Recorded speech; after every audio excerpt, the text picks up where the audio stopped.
Hello guys! Firstly అందరికీ happy Varalakshmi వ్రతం.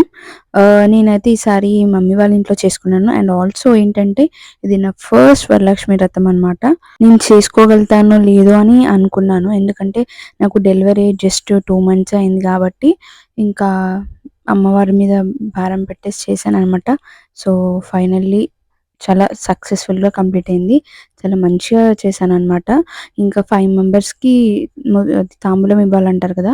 అలా 5 మెంబర్స్‌కి తాంబూలం కూడా ఇచ్చేసాను. మా మమ్మీ హెల్ప్ చేసింది కాబట్టి నేను చేశాను. లేదంటే నేను ఒక్కదాన్ని అయ్యుంటే నేను చేయకపోయేదాన్ననమాట. ఫైనల్‌గా మమ్మీ హెల్ప్‌తోని ఇలా మొత్తం చేసేసుకున్నాననమాట వరలక్ష్మి వ్రతం. చాలా అంటే చాలా ప్రశాంతంగా అనిపిచ్చింది నాకైతే నిన్న. చాలా బాగా అనిపిచ్చింది. అమ్మవారిని గూడా ఫస్ట్ టైమ్ అలా చేస్తుంటే చాలా బాగా అనిపిచ్చిందనమాట. నిన్న నేను పూజ స్టార్ట్ చేసుకున్నప్పటి నుంచి నియర్లీ 2 హార్స్ అనుకుంటా. అసలు అప్పటి నుంచి మా డుగ్గు బాబు పడుకొనే ఉన్నాడు. అసలు ఇంత కూడా రోజు డిస్టర్బ్ చేసేవాడు. ఈరోజు అసలు పడుకొనే ఉన్నాడు. డిస్టర్బ్ కూడా చేయలేదు.